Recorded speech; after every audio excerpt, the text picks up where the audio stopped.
In this study by Leonid Kubbel, which is over 100 years old, you have 2 extra pieces.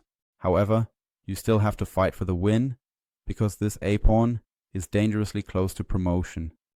You are playing white, it's your move, and try to find the best move. Feel free to pause the video. You had the chance to pause the video, and to stop this pawn here, we can't make a bishop move. If we move the bishop here, we are simply way too slow. This pawn will break through.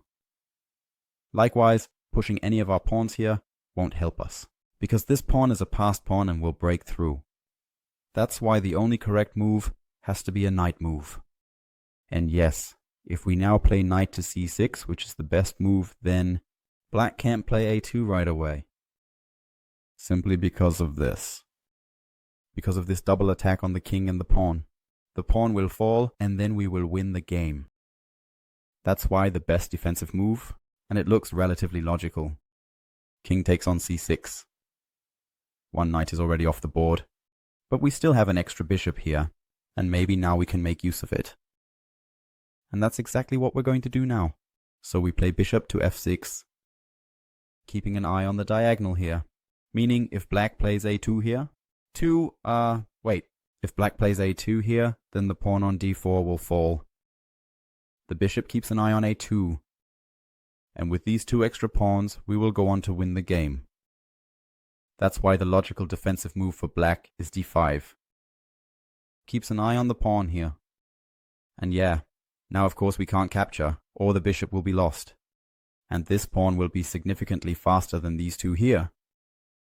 That means white has to come up with something here. And yes, feel free to pause the video again. The only correct move for white here is d3. And now, what comes next? a2. I think the logical move from black. And now we play c4 with a check.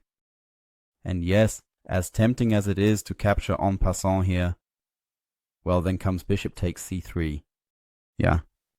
The pawn on a2 won't be able to promote anymore. And the black king also can't really reach this pawn, meaning that, yes, white will be able to secure the victory with king, bishop, and pawn. But exactly in this particular position, you don't have to capture en passant, even though capturing en passant is actually a must. What really matters is that the black king prevents the bishop from capturing here. And we can do that perfectly by playing king to c5. And we're still threatening the promotion on a1, and then black should be able to win here. Yes, that works, until you see white's next move. And I find it really beautiful how sometimes such quiet moves can have such a big impact. King to b7. What happens now? Black promotes to a queen, and white can deliver checkmate with bishop to e7. And this is truly one of the most beautiful problems of all time, with this quiet move. King to b7. Let's take another look at what happens with any other move. What happens with the play black can make here? Well then, the black king has to turn his eye away from the pawn on d4, and then the pawn on a2 is successfully stopped. That was today's study. Did you enjoy it? Then feel free to leave a like, and I've linked you here. Another video with another study. Feel free to click on it. Then I'll see you again in the next video.